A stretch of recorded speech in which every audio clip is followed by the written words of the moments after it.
Tu crois vraiment que tu es à l'étoffe d'un pirate? Oui, tu verras, un jour j'aurai un équipage comme le tien, avec des hommes redoutables. Et je trouverai les plus beaux trésors qui existent sur terre. Un jour je serai roi des pirates et rien ne pourra m'arrêter. Ces quelques mots ont impressionné Shanks. C'est là que Shanks lui a donné son chapeau, que s'il sera un grand et fier pirate, il va lui rendre son chapeau. Et 10 ans plus tard, Monkey D. Luffy commence son aventure de pirate. Le premier membre de son équipage a été Roronoa Zoro, un chasseur de pirates, qui a été capturé et attaché par la marine dans une base navale. Il lui proposa de faire partie de son équipage. Au début, Zoro le prenait comme un fou. Mais avec la situation, il a fini par accepter et Luffy lui sauva la vie. Lui aussi, il était impressionné par la technique de Luffy, malgré qu'il n'était pas partant pour devenir un pirate.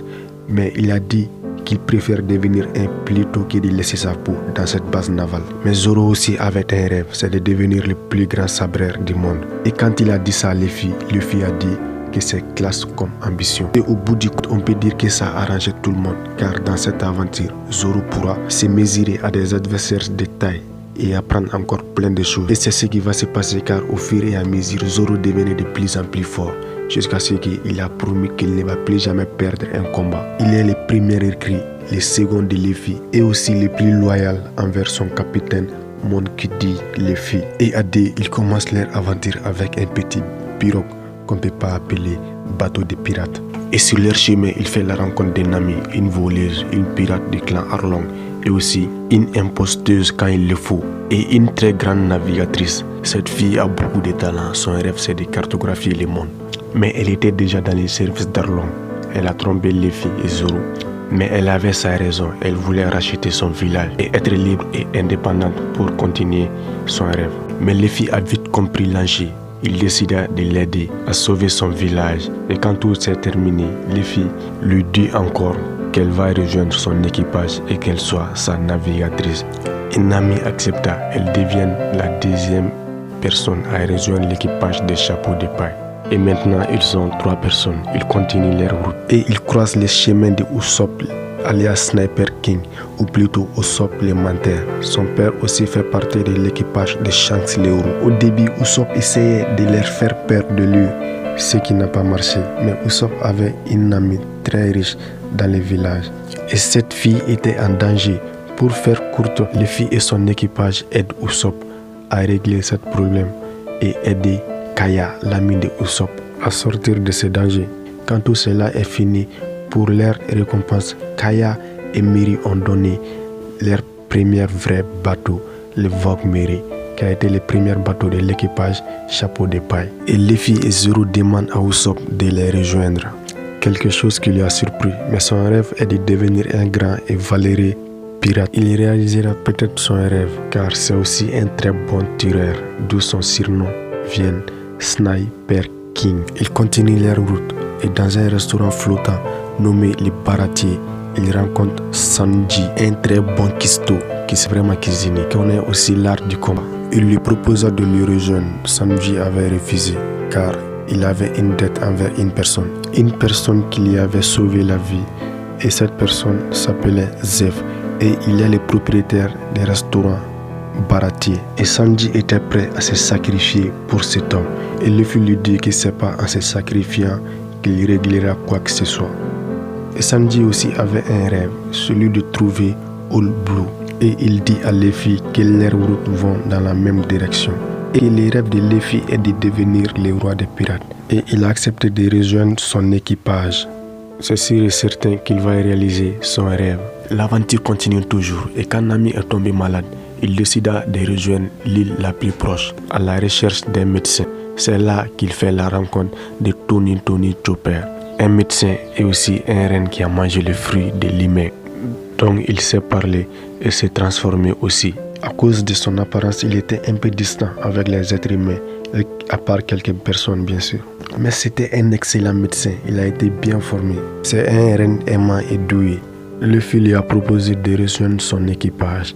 Au début, il n'était pas partant à cause de sa différence.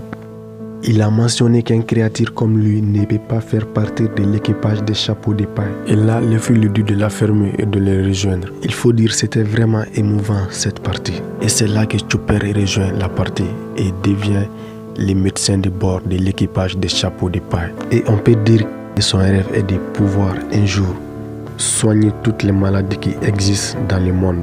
Un rêve pas facile à réaliser, mais bon, on verra dans l'avenir. Et la route continue toujours, maintenant direction vers Alabasta. C'est là que l'équipage des chapeaux de paille fait la rencontre de Nico Rubin. Au début, Nico Rubin était leur ennemi car elle était la vice-présidente de l'organisation Baroque Wars de Crocodile, une organisation criminelle. Mais après la chute de cette organisation, Nico Rubin ne savait plus où aller. Sans le demander, elle aille s'installer dans les bateaux du chapeau de paille. Et au final, Luffy l'accepte comme membre de son équipage. Et depuis ce jour, elle a un très grand respect envers Luffy. Sa tête était mise à prix depuis à l'âge de 8 ans. Nico Rubin, alias l'enfant démon, est l'archéologue de l'équipage du chapeau de paille. Son rêve est de découvrir la vérité sur les siècles oubliés. On continue toujours la route maintenant, on est au Water 7. C'est là qu'ils font la rencontre de Franky, les boss de la Franky Family. Un ennemi au début et un allié après. Après avoir combattu côte à côte à Enies Lobby, depuis lors à leur retour, comme Vokmeri ne pouvait plus prendre la mer vu son état, Franky a construit un nouveau bateau, le Sony. Et quand le bateau est fini, il demande à Franky de rejoindre son équipage, car Franky aussi n'était plus à l'abri de la marine. Au début, il ne voulait pas quitter son île, mais au fond de lui, il voulait toujours conquérir la mer. Donc, il est devenu le 8e membre de l'équipage du chapeau de paille. Et il est aussi le charpentier de l'équipage. Et le rêve de Franky est de faire le tour du monde avec le bateau qu'il a construit.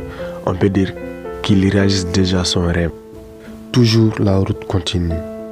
Triangle Florent, c'est là que Luffy rencontre Brook dans un navire détruit. C'est là que Brook fait son apparition. Une silhouette de squelette. Quand Luffy l'a vu, il n'a même pas eu peur. Il a demandé « Veux-tu rejoindre mon équipage ?» Et directement, Brook lui répond « Ok, d'accord, j'accepte. » Ce que Brook veut, c'est de retrouver Laboon, une baleine géante, car il lui a fait la promesse depuis plus de 50 ans. On continue toujours. Luffy fait la rencontre de Jinbei dans la prison de Impel Down. Ils ont combattu côte à côte jusqu'à Marineford et aussi dans l'île des poissons. Jinbei a rejoint Luffy avant Brook, mais officiellement Brook a rejoint l'équipage du chapeau de paille avant Jinbei. Jinbei souhaite que les hommes poissons vivent en paix avec les humains. Un rêve réalisable car l'équipage du chapeau de paille a gagné le cœur de beaucoup des hommes poissons. Voilà un peu comment Luffy a construit petit à petit. Il n'a pas choisi la quantité, mais la qualité. Comme on le dit, la qualité fait le poids. C'est ça qu'il est en train de montrer toujours. Et si cette contenu vous a plu, n'hésitez pas à vous abonner, activer la cloche de notification, à partager et à laisser un petit pouce bleu.